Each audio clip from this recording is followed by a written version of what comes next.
everyone and welcome to my channel Knowledge Fusion।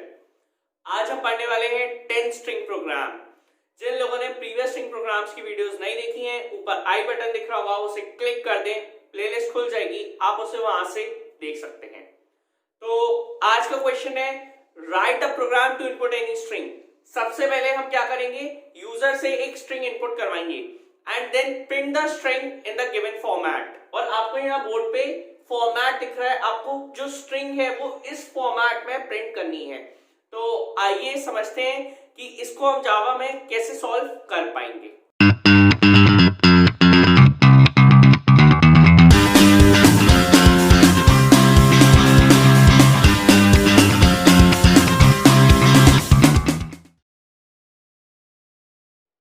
तो जैसा कि आप देख सकते हैं, इस प्रोग्राम को सॉल्व करने के लिए आपको एक एग्जांपल दिया हुआ है। जैसे कि आप देख सकते हैं, यूजर ने इनपुट किया है इंडिया और आउटपुट में हमें ये पैटर्न चाहिए। तो अब बात आती है कि इस पैटर्न को सॉल्व करने के लिए एक बहुत ही जरूरी स्ट्रिंग फंक्शन है जो आपको आना ही आना चाहिए, वो होता है सबस्ट्रिंग फंक्शन। तो जिसको भी सबस्ट्रिंग फंक्शन नहीं आता, ऊपर आई बटन दिख रहा है, उसे क्लिक करो और जल्दी से उसे देख के आओ। और जिसको भी सबस्ट्रिंग फंक्शन क्लियर है, वो इस प्रोग्राम को ध्यान से आगे समझना। अब सबसे पहले हमेशा मैंने आपको बताया है, जावा की स्टार्टिंग हमेशा क्लास से की जाती है। क्लास को एक पर्टिकुलर नाम दिया जाता है जो आपके प्रोग्राम को डिफाइन करता है, आपके प्रोग्राम को एक्सप्लेन करता है। मैं स्ट्रिंग का क्वेश्चन कर रहा हूं और मैं 10th क्वेश्चन कर रहा हूं, तो मैंने क्लास को नाम दिया है स्ट्रिंग 10, उसके अंदर लगा दिया कर्ली ब्रेस। उसके बाद मैंने लिया है मेन फंक्शन। मेन फंक्शन क्या करता है, आपके पूरे प्रोग्राम की प्रोसेसिंग में आपकी हेल्प करता है। मेन फंक्शन के अंदर मैंने लिया है स्ट्रिंग एस। एस क्या है, एक वेरिएबल है जिसकी वैल्यू कौन इनपुट करता है, यूजर इनपुट करता है। एस की वैल्यू यूजर इनपुट करेगा, उस पर फिर हम वर्किंग करेंगे। और एस का जो डेटा टाइप है वो स्ट्रिंग है, यानी ये बात हमें बताती है कि एस के अंदर हम सिर्फ स्ट्रिंग वैल्यू ही स्टोर कर सकते हैं, कोई और वैल्यू स्टोर नहीं कर सकते, कोई इंटीजर वैल्यू नहीं, कोई करेक्टर वैल्यू नहीं, ओनली स्ट्रिंग वैल्यू। उसके बाद मैंने लगा दिया कर्ली ब्रेस। यहां तक हमारा step 1 that is the syntax part complete हो चुका है। अब बारी आती है स्टेप 2 की। स्टेप 2 में हम वो वेरिएबल्स लेते हैं जो हमारे प्रोग्राम को सॉल्व करने में हमारी हेल्प करते हैं। यहाँ पे मैंने दो वेरिएबल्स लिए हैं, जैसा कि आप देख सकते हैं आई और एल। दोनों का डेटा टाइप क्या है, int, यानी इन दोनों के अंदर सिर्फ इंटीजर वैल्यू ही स्टोर हो सकती है, कोई करेक्टर वैल्यू नहीं, कोई स्ट्रिंग वैल्यू नहीं, सिर्फ इंटीजर वैल्यू। अब आई और एल मैंने क्यों लिया है, आई मैंने लिया है लूप चलाने के लिए। क्यों, जब भी हम किसी स्ट्रिंग पे वर्किंग करते हैं तो हमें उस स्ट्रिंग के हर एक एलिमेंट के पास जाना होता है। फॉर एग्जांपल स्ट्रिंग यहां से लेके यहां तक है, तो मुझे उसके हर एक एलिमेंट के पास जाना पड़ेगा, ठीक है, यानी पूरी स्ट्रिंग को ट्रैवर्स करना पड़ेगा। तो ट्रैवर्स करने के लिए, हर एक एलिमेंट के पास जाने के लिए हमें लूप चलाना पड़ता है। तो लूप के लिए मैंने वेरिएबल लिया है आई, उसके बाद मैंने लिया है एल।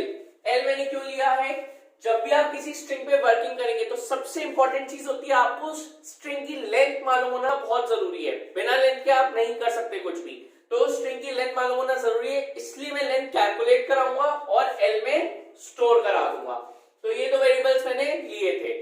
अब हम आगे की सॉल्विंग करते हैं और समझते हैं कि ये पैटर्न कैसे प्रिंट होगा। मैं इसको रब कर देता हूं। अब सबसे पहले क्या करेंगे, सबसे पहले हम मानते हैं कि यूजर ने कोई वैल्यू इनपुट करी है, जैसे कि यूजर ने एस में इनपुट करा है इंडिया, ठीक है। तो अब सबसे पहले क्या करेंगे, इसकी लेंथ निकालेंगे। लेंथ एक स्ट्रिंग फंक्शन है जिसकी वीडियो ऑलरेडी अपलोडेड है, ऊपर आई बटन क्लिक कर दीजिए, वीडियो मिल जाएगी, वहां से आप उसे देख सकते हैं। अब लेंथ निकालने के लिए सबसे पहले इंडेक्सिंग करेंगे, 0 1 2 3 4। तो इसकी लेंथ कितनी आ गई, लेंथ 5 आ गई। लेंथ एक ज्यादा आती है तो लेंथ आ गई 5। तो ये हमारा 5 जो है एल के अंदर स्टोर हो गया, L equals to S dot length. हमने लेंथ कैलकुलेट कर ली। अब हम लूप चलाएंगे। लूप कहां से कहां तक चलाएंगे, आई इक्वल्स टू 1। देखिए लूप के 3 पार्ट होते हैं, initialization, condition checking and then updation, ठीक है। तो अब लूप कहां से कहां तक चलेगा, लूप हमारा चलेगा 1 से एल तक। अब कैसे चलाएगा 1 से एल तक, तो अब हम आ जाते हैं इस पे। सबसे पहले हमने इंडेक्सिंग कर ली है, तो अब आउटपुट में आपको क्या दिख रहा है, सबसे पहले आई प्रिंट हो रहा है। तो जो भी चीज प्रिंट होगी आप एक इंडेक्सिंग ज्यादा तक लेंगे, जैसे कि आई प्रिंट हो रहा है तो आई की इंडेक्सिंग क्या है 0, 0 से एक ज्यादा क्या है 1। ये एक शॉर्ट ट्रिक है जो आपको समझनी पड़ेगी। ठीक है, हम एक लाइन यहाँ ड्रॉ कर देते हैं, इसके बाद 0,1। मैंने 0,1 क्यों लिया, जहां से स्ट्रिंग स्टार्ट होगी वो इंडेक्सिंग आप यहां पे लिखेंगे, और जहां पे स्ट्रिंग एंड हो रही है उससे एक ज्यादा तक लिखेंगे। स्ट्रिंग स्टार्ट कहां से हो रही है 0 से, तो आपने लिखा 0। स्ट्रिंग एंड किस पे हो रही है 0 पे, तो जिस पे एंड हो रही है उससे एक ज्यादा, तो 0 पे एंड हो रही थी तो मैंने लिख दिया 1। स्ट्रिंग स्टार्ट कहां से हो रही है 0, एंड कहां पे हो रही है 1 पे, तो 1 पे एंड हो रही है तो उससे एक ज्यादा लेंगे, क्या लेंगे 2। ठीक है, ऐसे ही 0 से स्टार्ट हो रही है और कहां पे एंड हो रही है 2 पे एंड हो रही है, तो एक ज्यादा कितना हुआ 3। ऐसे ही 0,4। अब इंडिया की पूरी इंडेक्सिंग क्या है 0 1 2 3 4, तो यानी 0 से स्टार्ट हो रही है और एक ज्यादा लेना है तो 5 पे खत्म हो रही है। ऐसा क्यों करा हमने एक ज्यादा क्यों लिया, क्योंकि सबस्ट्रिंग मेथड क्या कहता है कि जो भी आप एंडिंग नंबर लेंगे, जो भी ये एंडिंग नंबर है ये सारे, ये आपको एक ज्यादा तक लेने हैं, क्योंकि सबस्ट्रिंग क्या करता है छोटे छोटे सेक्शंस प्रिंट करता है। ये सेक्शंस वो कब प्रिंट करता है, जो भी लास्ट इंडेक्सिंग होती है उससे एक कम तक प्रिंट करता है, इसलिए हम एक ज्यादा लेते हैं। अभी ये चीज इतनी क्लियर नहीं होगी, जब मैं यहाँ पे ये सबस्ट्रिंग फंक्शन लगाऊंगा तब समझ में आएगा। तो ठीक है, हमें दिख रहा है कि हमारा लूप कहां से चल रहा है, 0 से शुरू हो रहा है, पहले 1 तक, फिर 2 तक, फिर 3 तक, फिर 4 तक और फिर 5 तक। तो ऑटोमेटिकली ये लेंथ के हिसाब से चल रहा है 0 1 2 3 4 और फिर 5। तो इसलिए मैंने क्या किया i इक्वल्स टू 1, कैसे 0, i, तो 0,1, 0,i, फिर तो क्या हो जाएगा 0,2, 0,3, 0,4, 0,5। तो ये पूरी जो भी हमने वर्किंग करी ये इधर आ जाएगी। तो इसमें मैंने लूप कहां से कहां तक चलाया 1 से 5 तक। अब देखिए i is equals to 1, 1 is lesser than equals to l, l की वैल्यू क्या है 5, क्या 1 5 से छोटा है, कंडीशन बिल्कुल ट्रू है, कंडीशन ट्रू है तो आप अंदर आ जाएंगे। SOPLN, SOPLN क्या है, SOPLN एक फंक्शन है जो क्या करता है चीजों को प्रिंट करता है। आप SOPLN यूज नहीं कर सकते, आपको फुल फॉर्म system.out.println यूज करना है। ठीक है, अब SOPLN के अंदर क्या लिखा हुआ है s.substring 0,i, तो हम क्या करेंगे, हम जाएंगे s स्ट्रिंग के पास और हम कहेंगे सबस्ट्रिंग के हिसाब से 0,i, i की वैल्यू क्या है 0,1 पार्ट प्रिंट कर दो। ठीक है, तो 0 क्या है 0 पे है i, तो ये i प्रिंट हुआ। ठीक है, 1, अब 1 क्या है एंडिंग स्ट्रिंग है, तो 1 से पहले कुछ है नहीं, तो हमें 0,1 प्रिंट करना था, तो ये 0,1 प्रिंट हो गया। क्योंकि कैसे प्रिंट हुआ, मैंने आपको बताया था जो एंडिंग स्ट्रिंग है उससे एक कम तक प्रिंट करता है। तो स्टार्टिंग स्ट्रिंग थी 0, 0 प्रिंट हुआ, अब 1 से एक कम क्या है 0, तो और कुछ प्रिंट नहीं होगा, सिर्फ इतना ही प्रिंट होगा। इसको प्रिंट हो जाने के बाद अब हम क्या करेंगे, वापस ऊपर जाएंगे, यहाँ पे क्या आया i प्लस प्लस, i की वैल्यू क्या हो गई 1 से आपकी वैल्यू हो गई 2। अब आप इस कंडीशन चेक करेंगे, 2 is lesser than equal to 5, क्या 2 5 से छोटा है, कंडीशन ट्रू है, कंडीशन ट्रू है तो अंदर आ जाएंगे SOPLN s.substring। अब लाइन कैसे चेंज हुई, जब मैंने पहले i प्रिंट किया था तो ऑलरेडी ln लगा हुआ है, ln का मतलब होता है न्यू लाइन या फिर नेक्स्ट लाइन। तो जब i प्रिंट हुआ था तो ln ने क्या किया था, जो कर्सर आपका यहाँ पे था वो ऑटोमेटिकली नेक्स्ट लाइन पे आ गया था, यानी इधर आ गया था। तो अब हमारी लाइन चेंज हो चुकी है, हमारा कर्सर यहाँ से यहाँ आ चुका है। तो अब क्या होगा, अब i की वैल्यू हमारी क्या है 2, तो 0,2 तक वर्किंग होगी। तो हम जाएंगे s स्ट्रिंग के पास और हम कहेंगे 0 से लेके 2 तक जो भी चीजें हैं वो प्रिंट हो जाए।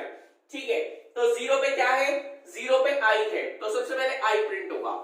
0 के बाद क्या आता है, 0 के बाद 1 आता है, तो 1 पे हमें क्या दिया हुआ है n दिया हुआ है, तो यहाँ n आ जाएगा।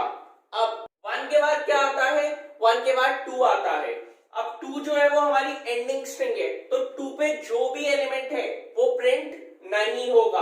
आप वापस ऊपर चले जाएंगे i प्लस प्लस, i की वैल्यू क्या हो जाएगी 3 हो जाएगी और आपका कर्सर ऑटोमेटिकली नेक्स्ट लाइन में आ जाएगा। अब इसके बाद जब आप i प्लस प्लस किया, आपकी i की वैल्यू 3 हुई। अब आप वापस कंडीशन चेक कराएंगे, 3 is lesser than equal to 5, condition बिल्कुल ट्रू है। जब तक ये कंडीशन ट्रू है तब तक आपका ये लूप चलता रहेगा। तो कंडीशन ट्रू है, आप नेक्स्ट लाइन में आ जाएंगे। SOPLN S डॉट सबस्ट्रिंग 0, I, और इस बार I की वैल्यू क्या है? I की वैल्यू 3 है। अच्छा, अगर ये S डॉट सबस्ट्रिंग 0, I इन्वर्टेड कॉमास में होता तो ये चीज as it is output screen पे प्रिंट हो जाती। SOPLN के अंदर जब कोई चीज इन्वर्टेड कॉमास पे नहीं होती तब उसकी जो भी वैल्यू होती है वो प्रिंट होती है। ठीक है, तो अब I की वैल्यू क्या है? I की वैल्यू आपकी 3 है। ठीक है, I की वैल्यू 3 हो गई। अब क्या होगा? S डॉट सबस्ट्रिंग 0 पे क्या है? I है, I प्रिंट हुआ। ठीक है, फिर 0 के बाद आता है 1 पे क्या है? N है, N प्रिंट हुआ। 2, फिर 1 के बाद क्या आता है? 2 पे क्या है? D है, D प्रिंट हुआ। फिर 2 के बाद क्या आता है? 3, तो 3 जो है वो हमारी एंडिंग स्ट्रिंग है, तो 3 पे जो भी कैरेक्टर होगा या जो भी एलिमेंट होगा वो प्रिंट नहीं होगा। इसके बाद आप वापस ऊपर चले जाएंगे, I प्लस प्लस, आपकी I की वैल्यू क्या हो जाएगी? I की वैल्यू आपकी 4 हो जाएगी। अब वापस कंडीशन चेक करेंगे, 4 is lesser than equal to 5, क्या 4 5 से छोटा है? कंडीशन ट्रू है। कंडीशन ट्रू है तो आप अगेन लूप के अंदर आ जाएंगे। लूप के अंदर आते क्या होगा? S डॉट सबस्ट्रिंग 0, I, और इस बार I की वैल्यू क्या है? 4 है, तो सबसे पहले क्या है? 0, तो 0 पे क्या प्रिंट हो जाएगा? I। उसके बाद I क्या हो जाएगी वैल्यू? 1 पे क्या है? N, तो N प्रिंट हो जाएगा। उसके बाद क्या हो जाएगी वैल्यू? 2 पे क्या है? D, तो D प्रिंट हो जाएगा। उसके बाद क्या आता है? 3 पे क्या है? I, तो I प्रिंट हो जाएगा। और लास्ट फिर है 4। अब 4 में जो भी है वो प्रिंट नहीं होगा क्योंकि 4 हमारी एंडिंग स्ट्रिंग है, तो 4th वाला एलिमेंट प्रिंट नहीं होगा। इसके बाद वापस ऊपर जाएंगे, I प्लस प्लस, I की वैल्यू फिर से 1 से इंक्रीज हो जाएगी। अपडेशन पार्ट है इसलिए 1 से इंक्रीज हो रही है वैल्यू, तो I की वैल्यू क्या हो गई? 5 हो गई। अब वापस हम कंडीशन चेक करेंगे, 5 is lesser than equals to 5, क्या 5 5 से छोटा है? Condition false. क्या 5 5 के इक्वल है? Condition true. तो इससे हमें क्या पता चला कि दोनों में से अगर एक भी कंडीशन ट्रू होती है तो ट्रू माना जाता है। अब कंडीशन ट्रू है तो हम अंदर आ जाएंगे, SOPLN S डॉट सबस्ट्रिंग 0, I, और इस बार I की वैल्यू क्या है? I की वैल्यू 5 है। अब 0 से लेके 5 तक जितने भी एलिमेंट्स हैं सब प्रिंट हो जाएंगे। तो 0 पे क्या है? I है, तो I प्रिंट होगा। 1 पे क्या है? N है, तो N प्रिंट होगा। 2 पे क्या है? D है, तो D प्रिंट होगा। 3 पे क्या है? I है, अगेन I प्रिंट होगा। 4 पे क्या है? A है, A प्रिंट होगा। और 5 पे जो भी है वो प्रिंट नहीं होगा क्योंकि 5 जो है वो हमारी एंडिंग स्ट्रिंग है, और इसलिए हम लूप इसका इक्वल टू L तक चलाते हैं क्योंकि 5 पे यहाँ कुछ भी नहीं है, तो कुछ भी प्रिंट ऑटोमेटिकली वैसे भी नहीं होता। तो इसलिए 0 से लेके 5 तक लूप चला, और यहाँ पे जैसे ही आप इतना सॉल्व कर लेंगे आप वापस ऊपर जाएंगे, I प्लस प्लस, तो आपकी I की वैल्यू क्या हो जाएगी? 6 हो जाएगी। अब जैसे आप कंडीशन चेक करेंगे, 6 is lesser than equals to 5, क्या 6 5 से छोटा है? नहीं। क्या 6 5 के इक्वल है? नहीं। कंडीशन हो गई आपकी कंप्लीटली फॉल्स और आप आ गए लूप के बाहर।